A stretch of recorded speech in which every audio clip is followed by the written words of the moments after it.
नमस्कार। आइए आज हम अंग्रेजी व्याकरण में टेंसेस के बारे में सीखेंगे। टेंसेस को हम 3 पार्ट में सीखेंगे। पहला पार्ट में हम टेंसेस कितने प्रकार के हैं और इनका सेंटेंस स्ट्रक्चर के बारे में जानेंगे। सेकेंड पार्ट में टेंसेस के यूजेस के बारे में जानेंगे। इस कौन सा टेंस हम कहाँ इस्तेमाल करते हैं इसके बारे में जानेंगे। और थर्ड पार्ट में जो टेंसेस है इनको एग्जाम में किस तरह से पूछा जाता है और इसको कैसे सोल्व करना है उसी के ऊपर एक हैंड्स ऑन प्रैक्टिकल क्लास होगा, तो उसको बिल्कुल मिस मत कीजिएगा। टेंसेस यानी काल। हम कोई भी एक्शन को मेनली 3 तरह से एक्सप्रेस कर सकते हैं। कुछ है जो घट चुका है, कुछ है जो घट रहा है, या कुछ घटने वाले हैं। जैसे आई गो टू स्कूल, मैं स्कूल जाता हूँ। आई वेंट टू स्कूल, मैं स्कूल गया था। I will go to school, मैं स्कूल जाऊँगा। लेकिन कभी कभार हमारे डेली लाइफ में सिर्फ ये 3 टेंस ही काफ़ी नहीं होते हैं। जैसे ऐसे कुछ क्रिया समझाने के लिए जो अभी चल रहा है, जैसे I am talking to you, या तो ऐसे कुछ क्रिया समझाने के लिए जो अभी अभी कंप्लीट हुआ है, या ऐसे कुछ जो पहले शुरू हुआ है अभी भी चल रहा है।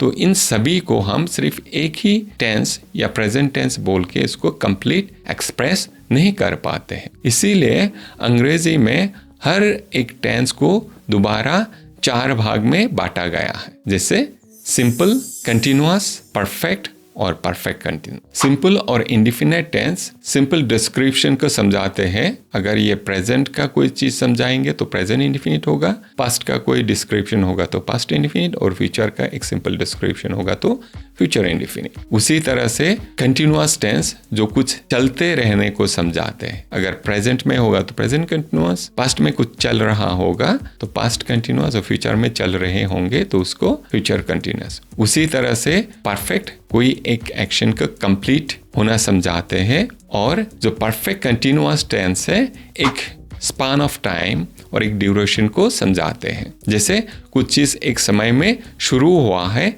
एक समय तक वो चल रहा था और आगे भी चलने का चांसेस है। तो ऐसे जो स्पान ऑफ टाइम समझाते हैं, ऐसे एक्शन को समझाने के लिए हम परफेक्ट कंटिन्यूअस टेंस इस्तेमाल करेंगे। प्रेजेंट का होगा तो वो प्रेजेंट परफेक्ट कंटिन्यूअस, फ्यूचर का होगा फ्यूचर परफेक्ट कंटिन्यूअस, और पास्ट का होगा तो पास्ट परफेक्ट कंटिन्यूअस। तो उसी तरह से अगर हम हर एक टेंस को 4 भाग में बांटेंगे तो एज ए होल हमें 12 टेंसेस मिलेंगे। जैसे प्रेजेंट का सिंपल प्रेजेंट, उसको प्रेजेंट इंडेफिनिट टेंस भी बोलते हैं। प्रेजेंट कंटिन्यूअस, इसको प्रेजेंट प्रोग्रेसिव टेंस भी बोलते हैं। Present perfect tense, present perfect continuous tense. उसी तरह से simple past, past continuous, past perfect, past perfect continuous tense. और फ्यूचर का सिंपल फ्यूचर या future indefinite, future continuous, future perfect, future perfect continuous tense. चलिए अभी हम इन 12 टेंसेस का सेंटेंस स्ट्रक्चर के बारे में सीखते हैं। सेंटेंस स्ट्रक्चर यानी उस टेंस का जो सेंटेंस होगा इसका कंस्ट्रक्शन क्या होगा,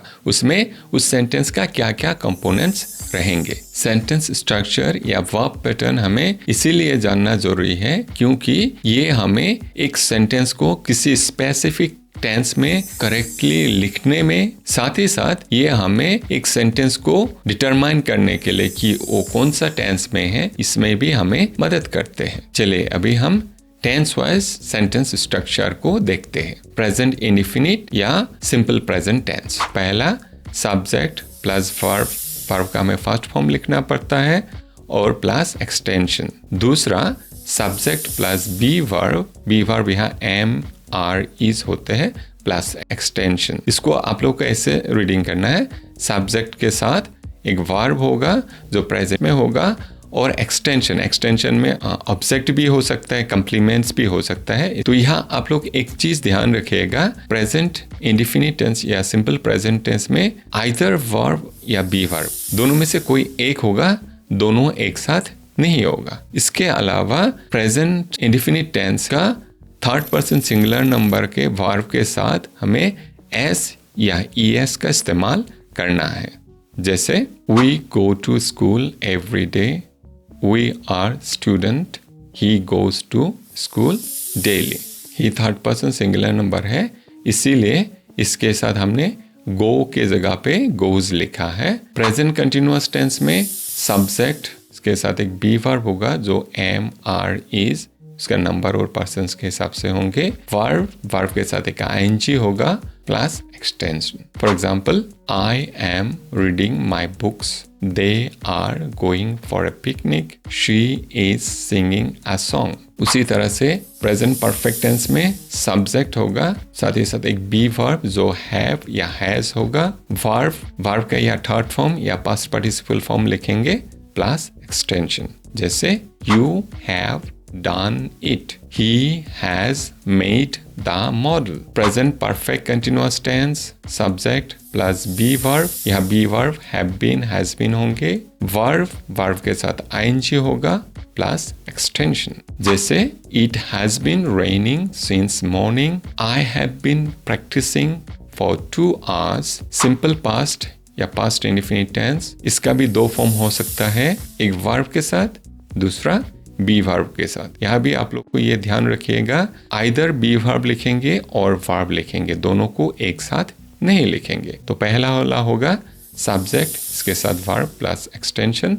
वर्ब जो होगा सेकेंड फॉर्म, यानी इसका पास्ट फॉर्म लिखना पड़ेगा, अगर गो है तो यहाँ वेंट हो जाएंगे। दूसरा बी वर्ब वाज और वेयर हम इस्तेमाल करेंगे, जैसे we went to market yesterday, he was a doctor. Past continuous और progressive tense, subject plus be verb was and were होगा, वर्ब के साथ आईएनजी होंगे प्लस एक्सटेंशन, जैसे I was playing in the evening, they were going to the fair. Past perfect tense, subject plus be verb यहाँ हो जाएंगे had, verb का third form लिखेंगे, यानी हम पास्ट पार्टिसिपल फॉर्म लिखेंगे प्लस एक्सटेंशन, जैसे I had built the house, they had agreed to support us। past perfect continuous tense, subject plus be verb या had been होगा, plus verb का ing form होगा और extension, जैसे I had been waiting for you, it had been tiring for us। simple future और future indefinite tense या subject, साथ ही साथ एक बी वर्ब होगा जो शैल और विल होगा, उसके नंबर और पर्सन्स के हिसाब से शैल हम फर्स्ट पर्सन में इस्तेमाल करेंगे, बाकी सेकेंड एंड थर्ड पर्सन में हम विल इस्तेमाल करेंगे। वर्ब का यहाँ फर्स्ट फॉर्म होता है, ये चीज़ आप लोग ध्यान में रखिएगा। फर्स्ट फॉर्म यानी बेस फॉर्म, इसको प्रेजेंट फॉर्म भी बोलते हैं, उसी को ही सिर्फ हमें इस्तेमाल करना है, प्लस एक्सटेंशन, जैसे आई शैल हेल्प यू, यहाँ हेल्प का प्रेजेंट फॉर्म हुआ है। Ravi will come here tomorrow। future continuous और progressive tense, subject plus be verb shall be और will be होंगे, verb के साथ ing होगा plus extension, जैसे we shall be playing then, you will be going there। future perfect tense, subject plus be, यहाँ be verb होगा, shall have, will have और verb का third form यानी past participle form होगा plus extension, I shall have done that, they will have prepared the project। future perfect continuous tense, subject plus be verb shall have been, will have been, verb का ing form and extension, जैसे we shall have been preparing that, they will have been contemplating it। इसमें भी आप लोगों को एक चीज ध्यान रखना है कि मॉडर्न इंग्लिश में हम कुछ टेंसेस जैसे past perfect continuous, future continuous, future perfect और फ्यूचर परफेक्ट कंटिन्यूअस का इस्तेमाल ऑलमोस्ट नहीं करने के बराबर जैसा है, लेकिन एज ए स्टूडेंट आप लोगों को इसका फॉर्मेशन जानना बहुत ही जरूरी है। चलिए अभी हम देखते हैं कि ये जो सेंटेंस पैटर्न है या वर्ब पैटर्न है वो हमें कैसे एक सेंटेंस को आइडेंटिफाई करने में मदद करते हैं कि ये कौन सा टेंस में है। लेकिन इसके पहले आप लोग ध्यान रखिएगा कि इंग्लिश में जितने भी कंटिन्यूअस टेंस है सभी का जो वर्ब है इसका आईएनजी फॉर्म होते हैं। तो इंग्लिश में कितना कंटिन्यूअस टेंस है? Present continuous, past continuous, future continuous, present perfect continuous, future perfect continuous and past perfect continuous. इन 6 का 6 कंटिन्यूअस टेंस में जो वर्ब होगा वो आईएनजी फॉर्म में होगा।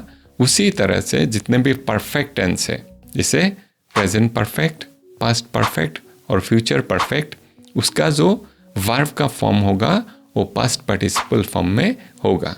तो ये दो चीज़ अगर हम कंसिडर करेंगे तो आसानी से हम किसी भी टेंस को आइडेंटिफाई कर सकते। चलिए हम कुछ एग्जांपल्स देखते हैं। जैसे आई गो टू स्कूल, यह गो का फर्स्ट फॉर्म है, यानी ये प्रेजेंट इंडेफिनिट टेंस है। आई वेंट टू स्कूल, यहाँ जो वर्ब है इसका सेकेंड फॉर्म है यानी पास्ट फॉर्म है, इसका मतलब ये past indefinite tense. Next I shall go to school, या गो प्रेजेंट फॉर्म में है, साथ ही साथ शैल का भी इस्तेमाल किया है, इसका मतलब ये हो जाएंगे future indefinite tense. Next he has made it, यह मेड पास्ट पार्टिसिपल फॉर्म और इसके साथ हैज इस्तेमाल किया है, इसका मतलब प्रेजेंट परफेक्ट टेंस है। He lost the pen, lost जो वर्ब है ये पास्ट फॉर्म में है, यानी ये पास्ट इंडेफिनिट टेंस है। It has been raining since morning, raining ING form यानी ये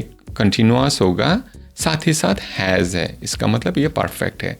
तो हैज हम प्रेजेंट में इस्तेमाल करते हैं, इसका मतलब ये प्रेजेंट परफेक्ट कंटिन्यूअस टेंस में है। चलिए अभी हम देखते हैं कि किसी एक स्पेसिफिक टेंस में कोई एक सेंटेंस को कैसे कंस्ट्रक्ट करते हैं। ये हमें उसी वक्त ज़रूरत पड़ता है जब एग्ज़ाम में किसी स्पेसिफिक टेंस में उसका एग्जाम्पल्स लिखने के लिए बोलते हैं। तो इसको कंस्ट्रक्ट करने के पहले हमें 3 स्टेप फॉलो करना पड़ता है।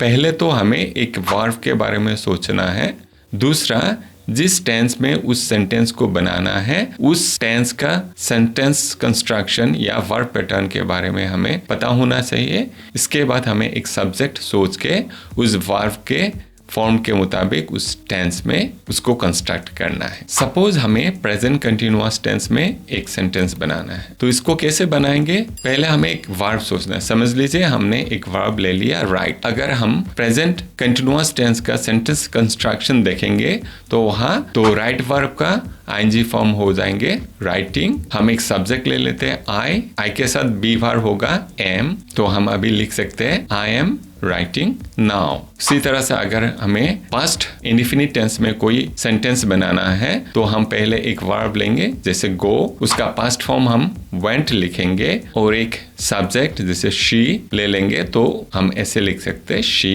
Went home. Past indefinite tense में वर्ब के जगह पे बी वर्ब से कोई सेंटेंस बनाना है तो इसके जगह पे हम लिख सकते हैं शी वाज एट होम। उसी तरह से फ्यूचर इंडेफिनिट टेंस में हम बना सकते हैं आई shall go to Delhi tomorrow. उसी तरह से अगर हम चाहते हैं कि राइट जो वर्ब है उससे हर एक टेंस का एक एक सेंटेंस बनाना है उसके पर्सन और नंबर्स के हिसाब से, तो ऐसा कुछ होगा।